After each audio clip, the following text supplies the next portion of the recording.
Advocate JS Akhil, അങ്ങയോട് ചില കാര്യങ്ങൾ ചോദിക്കാനുണ്ട്.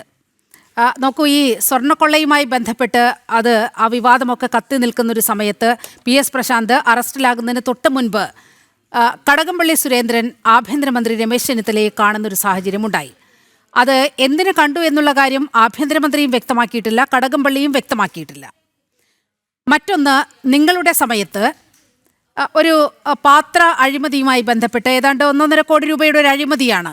അന്ന് നിങ്ങൾ ഭരിക്കുന്ന സമയത്ത്, ശിവകുമാർ ദേവസ്വം മന്ത്രിയായിരുന്ന സമയത്ത് ആ ഒരു ക്രമക്കേടുമായി ബന്ധപ്പെട്ട് ആ കേസ് ഇപ്പോഴും നടക്കുകയാണ്. അതിലൊരു തീർപ്പും ഇതുവരെ ഉണ്ടായിട്ടില്ല എന്നാണ് മനസ്സിലാക്കാൻ കഴിയുന്നത്.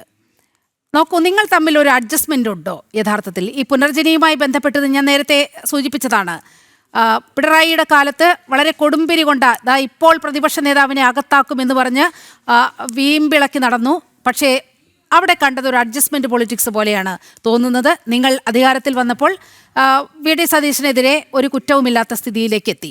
നോക്കൂ, ഇതിൽ വളരെ കൃത്യമായി ഭരണ നേതൃത്വത്തിൻ്റെ ഒരു ഇടപെടൽ ഉണ്ട് എന്നുള്ള കാര്യത്തിൽ ഒരു തർക്കവുമില്ല. കാരണം ഈ ദേവസ്വം ബോർഡ് പ്രസിഡന്റായാലും ഉദ്യോഗസ്ഥരായാലും ഭരണപക്ഷത്ത് നിന്ന്, പ്രത്യേകിച്ച് ഭരിക്കുന്ന പാർട്ടിയുടെ വലിയ പിന്തുണയില്ലാതെ ഇത്ര വലിയ തട്ടിപ്പൊന്നും അവിടെ നടക്കില്ല. അതിൽ ഇപ്പോൾ കടകംപള്ളി സുരേന്ദ്രനെതിരെ ശബരിമല സ്വർണ്ണക്കൊള്ളയുമായി ബന്ധപ്പെട്ട് ഒരുപാട് ആരോപണങ്ങൾ നിലനിൽക്കുകയാണ്. ഇപ്പോൾ VN വാസവൻ കൂടി ഈ ഒരു വലയത്തിലേക്ക് വരികയാണ്. മാത്രവുമല്ല, ശബരിമലയിൽ നടത്തിയ സംഗമം, ആ സംഗമത്തിൽ കൃത്യമായൊരു കണക്ക് പോലും ഇതുവരെ ഹാജരാക്കാൻ കഴിഞ്ഞിട്ടില്ല. അപ്പോൾ ഈ സംഭവങ്ങളിലൊക്കെ വളരെ കൃത്യമായി പ്രതികളിലേക്ക് അന്വേഷണം നടക്കും എന്നുള്ള ഒരു ഉറപ്പ് നിങ്ങളുടെ കാലത്ത് തരാൻ കഴിയുമോ?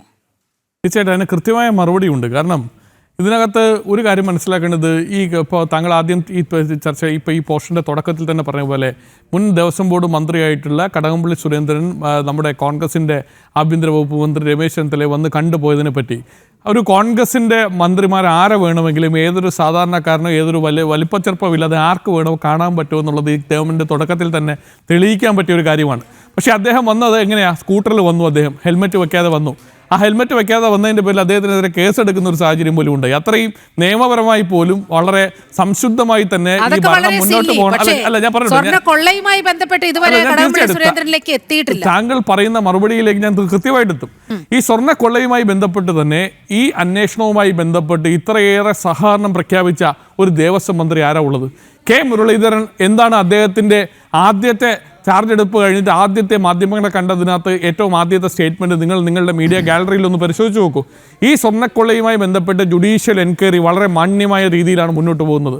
ആ എൻക്വയറിക്ക് പരിപൂർണമായ പിന്തുണ ഈ ഗവൺമെൻറ്റിൻ്റെ ഭാഗത്തു നിന്നും വകുപ്പ് മന്ത്രി എന്ന ഭാഗത്ത് നിന്നുള്ള നിലയിലും എൻ്റെ ഭാഗത്തുനിന്ന് പരിപൂർണമായ പിന്തുണ ഉണ്ടാകുമെന്ന് അദ്ദേഹം പ്രഖ്യാപിക്കുകയാണ്.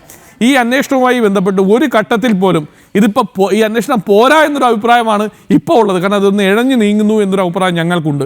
അതങ്ങനെയല്ല, കുറച്ചും കൂടെ കാര്യഗൗരവമായി ഈ അന്വേഷണം മുന്നോട്ട് പോകണമെന്നും കഴിഞ്ഞ 10 വർഷക്കാലമായി നടന്ന അഴിമതിയും കൊള്ളത്തരവും പൊള്ളത്തരവും എല്ലാം പുറത്തു വരണമെന്നും ആത്മാർത്ഥമായി ആഗ്രഹിക്കുന്ന ആളുകളാണ് ഞങ്ങൾ കോൺഗ്രസ്സുകാർ. ഞാനുൾപ്പെടെയുള്ള ആളുകൾ ശബരിമലയിൽ, ഞാനിപ്പോൾ ഏറ്റവും ഒടുവിൽ ശബരിമലയിൽ പോകുന്ന സമയത്ത് ഞാനൊരു ഫേസ്ബുക്ക് പോസ്റ്റ് ഇട്ടാണ്.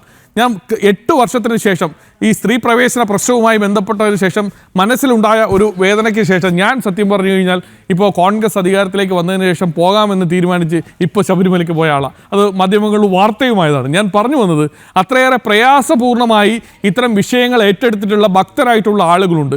അവരെയൊക്കെ ഉള്ളിലുണ്ടായിട്ടുള്ള വേദനയ്ക്ക് പരിഹാരമുണ്ടാക്കാൻ, അവിടെ നടന്നിട്ടുള്ള കൊള്ളകളെല്ലാം പുറത്തു കൊണ്ടുവരാൻ, അവിടെ അഴിമതിക്ക് നേതൃത്വം നൽകിയ ആളുകളെയൊക്കെ ഈ പറയുന്നത് പോലെ നിയമത്തിൻ്റെ മുന്നിൽ കൊണ്ടുവരാൻ ഏത് അറ്റം വരെ കോൺഗ്രസിൻ്റെ ഗവൺമെൻറ്റിന് പോകാൻ കഴിയുമോ ആ അറ്റം വരെ ഞങ്ങൾ പോകുമെന്നുള്ള കാര്യത്തിൽ നിങ്ങൾക്ക് സംശയം വേണ്ട. പിന്നെ ദേവസ്വം ബോർഡുമായി ബന്ധപ്പെട്ടിട്ട് ഇപ്പോൾ പോലും നിങ്ങൾ പറയുന്നു കൂട്ടുകച്ചവടമാണ്, നിങ്ങൾ CPI-യുമായി ഇടതുപക്ഷവുമായി അഡ്ജസ്റ്റ്മെൻ്റ് ഇല്ലേ എന്ന് ചോദിച്ചു കഴിഞ്ഞാൽ തിരിച്ച് ഈ ജനൻജീവിയുടെ ഫ്ലോറിലിരുന്ന് ഞാൻ തിരിച്ച് അങ്ങോട്ട് ചോദിക്കേണ്ടി വരും. ഇപ്പോൾ PSU-യുമായി ബന്ധപ്പെട്ട് കേരളത്തിലെ എത്രയേറെ ചെറുപ്പക്കാർ ഇത്രയും വിശ്വസിക്കുന്ന PSU-യുമായി ബന്ധപ്പെട്ട് ഗവൺമെൻറ്റിൻ്റെ സ്റ്റാൻഡ് വ്യക്തമാണ്. ആ PSC-യിൽ ഉദ്യോഗാർത്ഥികൾക്ക് വേണ്ടി പരാതി കൊടുത്ത് എൻ്റെ പരാതിയുടെ അടിസ്ഥാനത്തിലാണ് സംസ്ഥാന സർക്കാർ കേസെടുത്തിരിക്കുന്നത്. ഞാൻ ആ പരാതിക്കാരൻ. അതുകൊണ്ട് ഞാൻ കൃത്യമായി പറയാൻ ആഗ്രഹിക്കുന്നു, ആ സംസ്ഥാന സർക്കാർ ഇത്ര കാര്യഗൗരവത്തോടു കൂടി കേസെടുത്തൊരു വിഷയം ഈ കഴിഞ്ഞ PSC-യുടെ ബിജെപിയുടെ കഴിഞ്ഞ 10 വർഷക്കാലത്തെ നിയമനവുമായി ബന്ധപ്പെട്ട പ്രയാസം, അതുപോലെ തന്നെ ദേവസ്വം റിക്രൂട്ട്മെന്റ് ബോർഡിലെ നിയമനം ഒന്ന് പരിശോധിച്ചാൽ മനസ്സിലാവും. തബലയും ഉടുക്കും കൊട്ടാൻ അറിയാത്തവരാണ് തബല കൊട്ടാനും ഉടുക്കു കൊട്ടാനും പോസ്റ്റിംഗ് നേടിയിരിക്കുന്നത്. അല്ല, തീർച്ചയായിട്ടും ഞാൻ പറയട്ടെ, കണ്ണൂർ ലോബിക്ക് കണ്ണൂരിൽ നിന്ന് മാത്രം മലബാർ ദേവസ്വത്തിൽ പോലും ജോലിയില്ലാത്ത ആളുകൾ ഇവിടെ വന്ന് തിരുവിതാംകൂർ ദേവസ്വത്തിൽ ജോലി എടുക്കുന്ന ആളുകളുണ്ട്. അപ്പോൾ ഞാൻ പറഞ്ഞു വന്നത്, ഇതിൻ്റെയൊക്കെ ഓതന്റിക് അതോറിറ്റി ആരാണ് ഇപ്പോൾ നിലവിൽ? ഇപ്പോൾ ഈ പറയുന്നത് പോലെ ഈ സംസ്ഥാന സർക്കാരിൻ്റെ ഇടപെടലുകൾക്ക് പരിമിതിയുണ്ട്. ഇതെല്ലാം പിരിച്ചുവിടാനും സ്ക്വാഷ് ചെയ്യാനും അവകാശവും അധികാരവും ഉള്ളത് സംസ്ഥാനത്തിൻ്റെ ഗവർണർക്കാണ് എന്നുള്ള കാര്യമുണ്ട്. ഗവർണർ ആരാ? നിങ്ങളുടെ കേന്ദ്രം ഭരിക്കുന്ന BJPയുടെ ജനൻ ടിവിയുടെ അങ്ങ് ടോപ്പിലിരിക്കുന്ന BJPയുടെ നേതാക്കൾക്ക് ബന്ധമുള്ള ആ പാർട്ടിയുടെ തന്നെ തലത്തിലുള്ള അപ്പോയിൻമെൻ്റ് ആണല്ലോ ഗവർണർ. ഗവർണറോട് നിങ്ങൾ കൂടി നിർദ്ദേശിക്കൂ.